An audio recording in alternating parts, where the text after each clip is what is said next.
Hi, I'm James Shillinglaw for Insider Travel Report, and I'm here today with Brandy Brister McBride, who is with Connoisseur Travel. Now, why are we talking to Brandy? Because one of the things this year, that Brandy was the 2023 ASTA Young Professional Society Person of the Year, and she's also gotten very involved with ASTA. And we're going to talk to her about why is one big question, and then also about why she got in the profession in the first place and how it's working for her. And you're going to hear about that and a whole lot more on Insider Travel Report. Yeah, so first of all, great to see you. I did not get to see you down at the ASTA conference this year in Puerto Rico, but a good friend of mine pointed out that you had won this great award and was urging me to meet you and discuss travel agency business with you. So here we are. Let's talk about that. I mean, first of all, how and when did you get into the agency business? What attracted you to the profession? Well, I had always hoped that someday I would have a career where I got to travel for my job. Mhm. And in my early 20s, I did land that job. And then when I got my passport and went to Europe for the first time, the travel bug hit really big. And it still had not occurred to me, though, that you could actually work in travel. Mhm. So when the '08, '09 crash hit, I half my company was laid off. And so I started searching and I ran across a couple of job postings for agencies in New York City, and I applied for one, and the rest is history. 13 years later, Wow. So, and that was that Connoisseur or another agency? it was a different agency. Okay. So then you got into the business. Now, what have you focused on selling for the most part in the first part of your career here? I specialize mostly in meetings and incentives, though I have run a small leisure department, and I now currently oversee our corporate department as well. So many hats. Now, tell us a little bit about your agency, Connoisseur Travel, that you're affiliated with. What consortium is it with? Is it a host agency or is it a hosted agency? Yes, we do have, we are family owned, celebrating our 35th anniversary this year and headquartered in DC. We have a couple of other offices in the United States as well. And we have house employees, of course, and host some ICs. And we're very much like a family. We have about 50 people, team members at the moment, are rebuilding, of course, Mhm. at a great pace as travel has come back. We're big enough to pack a punch, production wise with our suppliers, but small enough that everyone knows each other. And we still get together a couple of times a year as a company all together. Now, are you affiliated with a consortium or not? Yes, we are very proud to be part of the Signature Consortia, Okay. Yeah, Signature Travel Network. great. My stories I haven't met you at a signature conference too, because I go to those as well. I'll be going to one of those the end of this year towards I guess in November. So now let's talk a little bit about your involvement with the American Society of Travel Advisors. You're actually with I think is it NIASTA secretary? Yes, the New York chapter Right. of ASTA. Yep, and the YPS chair. I was first introduced to ASTA when I was working for Jennifer Wilson Buttigieg, and she is very involved in ASTA. I worked for her for many years. She is a wonderful person, and just a real powerhouse in our industry.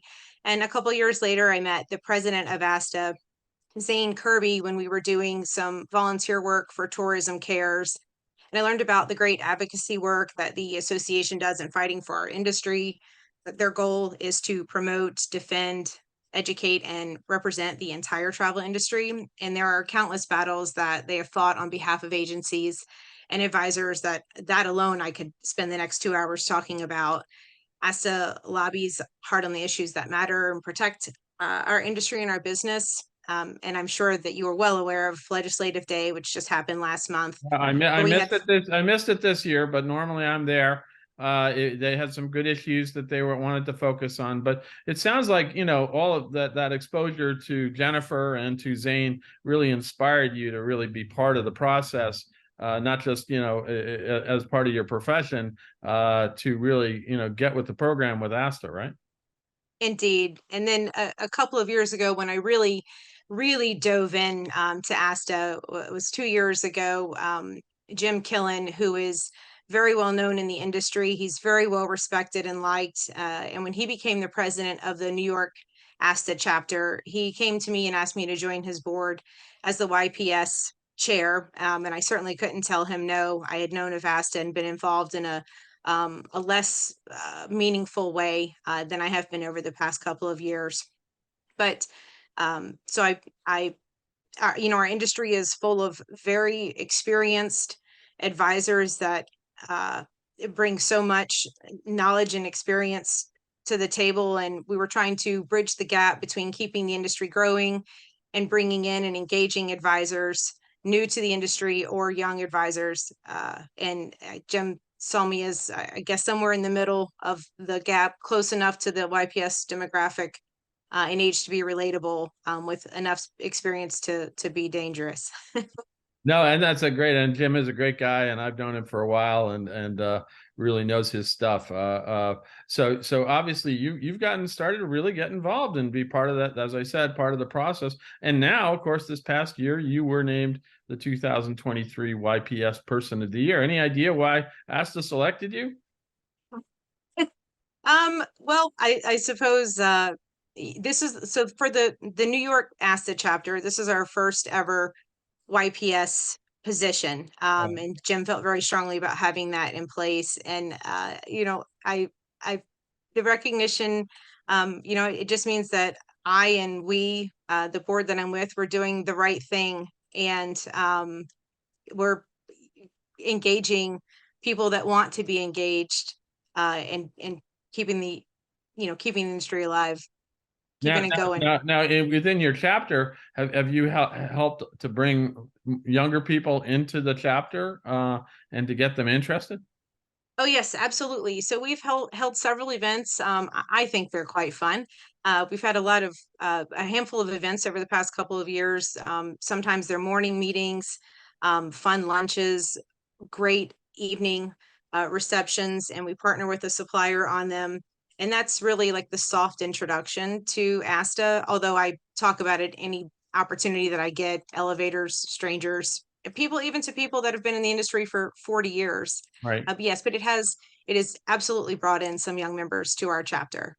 Now, what about kind of, you mentioned the sort of the newbies, the people out on the street who you're promoting the value of both being a travel advisor and what the profession is like. Have you had any reception to people saying, "Hey, I never thought about it that way, but you're right. It could be a great profession." Oh, yes, I find this profession so incredibly rewarding, and people have asked, like, we still get, oh, there's travel advisors. What do you do, or what Right. is that career like?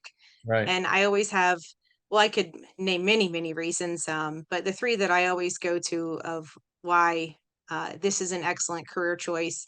One is intellectual curiosity. If you enjoy learning, this career is for you. It is impossible to be an expert in every part of the world. And even Right. when you do specialize, I mean, you're constantly learning. There's something constantly changing in a destination or in the industry. There are new hotels, new technologies, new efficiencies in workflow, new tours and experiences. I mean, there's not going to be a new Coliseum, but there's so much that changes. You can learn a lot. The second is travel. You will have opportunities to travel and see the world yourself, and then relationships. And that is definitely my favorite part of this Right. industry. You will develop wonderful relationships on the client side, on the supplier side, and with your colleagues who are just as passionate about service and travel as you are. And I have friends all over the world because of this industry. No, and absolutely, I would recommend exactly all the reasons you said and more. Why this is a growing profession now, is ASTA is starting to note that being a travel advisor is a growing profession, and boy, you couldn't say that a few years ago. But now it really is something that people are turning to and realize that it's not that you're not going to work hard. You're going to work hard, but it's Oh, Yeah, as you know, you just said it. It's like everybody's been working like crazy, especially now as travel has been ramping up. But it's just the rewards that you get for working hard. And you mentioned them. This idea that you're going to have friends around the world. You can get to travel, and you know what? You can actually make some money too. But that's another story. So that's the thing. I always tell people. Like, what's the job that you can make? Six figures, travel when you want to be, and if you're an independent contractor, have your own hours, although they will be long, and you're Mhm. also selling something that people actually like. So Yes, yeah, we like to joke that we're not curing cancer here, but I do like to say that we are warding it off because a happy soul can be a happy body and a healthy body. that's So I do think we have a part in people's health. I, Certainly their mental health, physical I too. absolutely, I would totally agree with that. Now, you mentioned you kind of specialize in you said meetings, incentives, and things like that, right? That's your focus. Yes, yes, I do. That's my real passion. And special events.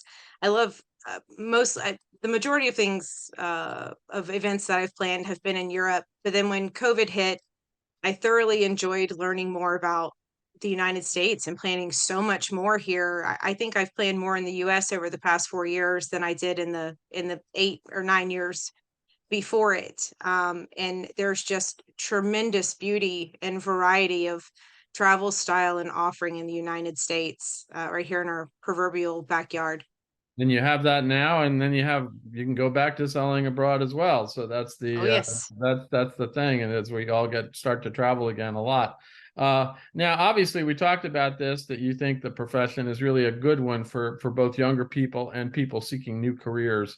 And you mentioned some of the benefits you got out of that, but you really did put your elevator speech is great. I think with those 3 points that's how you go, because we've for years we've toiled, at least those of us working with travel advisors and covering them journalistically, that it was always a profession that was much aligned, because most people said, wait, you mean there's still a travel advisor? We call them travel agent back then, and you said yes. There are actually several publications that cater to their needs, and a lot of things are going on. And I think, as ASTA has found out, you're starting to get some voice in Washington. And is that your impression, that we've kind of turned the corner on awareness, and both among the public and also maybe among our governmental leaders? Oh, yes, absolutely, and largely thanks to ASTA's efforts. They are a small but very mighty organization, and I think Zane does a great job of leading them. His energy is infectious. The energy of the people that he hires and his team, many who I know personally and professionally, are just so passionate about what they're doing. I mean, we're a how many billion-dollar industry globally. Our Right. industry absolutely matters, and it's nice to have them in our corner leading the charge. You There's, know, they there's a Yeah, I'm sorry. they've done a great job. I got to tell you, I think in the last, really turning things around for travel advisors, and really making them, well, the whole profession is now much more highly regarded, I think, than for a few years there, when everybody said, well, I thought everybody's booking direct, or they're going to one of the online travel agencies. And so now I think we finally figured out that, people have figured out, especially with all the various changes and sort of natural and not natural disasters we've had to experience over the past few years, COVID being the most recent, that really travel advisors are kind of crucial. Absolutely. We certainly are. I think we've always been necessary, and when we've moved into, as you said, crucial at this point. Yep. And we're Now, your ambassador for everything. If you're We can sit on hold with the airlines for 2 hours or 6 hours, or we can spend days chasing down something that you're entitled to or that's right for you. absolutely. Now, what does the future hold for you and your travel agency? Where do you see yourself going in the next few years? Well, I certainly plan on being in the industry for a very long time to come. And after 35 years in business, connoisseur travel is not showing any signs of slowing down either. We have steadily been rebuilding since the great comeback of travel, and in many, many ways, it feels like pre-COVID times now. So our strategy for the future, in its simplest terms, will remain pretty much unchanged. We'll invest in people, invest in technology, above all, be easy to do business with, and then really just keep doing the right thing by our suppliers and our clients, because when you do the right thing, people keep coming back to you. Absolutely. And I'm sure you got lots of repeat clients and they're coming back to you right now, probably in droves after this kind of little blip we had with COVID. It wasn't that little a blip, but it was definitely something that woke a lot of people up. And I think we've had more interest in the profession from this particular disaster after this than almost ever before, which is kind of interesting about how people suddenly said when they were trying to, reestablish themselves and look at other careers. And I think the travel advisor profession came out of that great. So anyway, I want to thank you, Brandy. Thank you so much for spending some time with us to talk about, both your award and also your view of what's going on with the travel advisor profession. It's kind of crucial. It's great to see someone, younger person. I'm an older person. I've been covering this now for 32 years. And it's been a great profession to cover, and it's very interesting, that's for sure. Never a dull moment, that's for sure. And we've been covering through all the different disasters, and now we're seeing, fortunately, a real upswing. And it's due also in a large part to people like you who are coming into the profession and really, giving it a new shot in the arm and showing people what you can do. Well, James, you are certainly welcome to a YPS event if you're in the city. We'll show you what we're all about, what our chapter is doing, and what some of our YPS initiatives are. I think you'll be as excited about it as I am, as our chapter is, and our suppliers that partner with us on our YPS events are. Now, is there any way people can get in touch with you if they want to find out more about YPS, or and also find about how you're doing and how you approach this? Yes, absolutely. I'll be happy to provide my contact information. Facebook, we do have a dedicated page to the New York ASTA chapter. I wish I knew the exact name of it, but if you type that into a search bar on Facebook, you'll find us. It's Right. very obvious what our chapter is. Absolutely. Well, Brandy, again, congratulations on this year. I was down there. I was racing around doing a lot of coverage, and it was a great meeting this year. It has been. The last few have been great down there. And I tell you, I'm so old that I remember when they formed YPS, but that's another story. And I once had a whole feature in the magazine I was at the time called Rising Stars. And it was anybody who was like 35 and younger and was on the upswing, and that not just for travel advisors, for everyone. And back then I was under 35, but things change. So, well, thank you for everything you have done for the industry over the years. I have certainly heard your name before. I've read many of your things. You have such an impressive bio. So thank you for your contributions as well. Well, you make me blush, but that's great, and I appreciate. Thank you for reading, first off, and thank you for viewing. We've done a lot of these kind of interviews in recent years, and I think they've been very effective. Again, good luck, and hopefully we'll see you at one of these either YPS events or an ASTA event very soon. Thank you so much, James. Thank you for your time. I'm James Shillinglaw, and this is Insider Travel Report.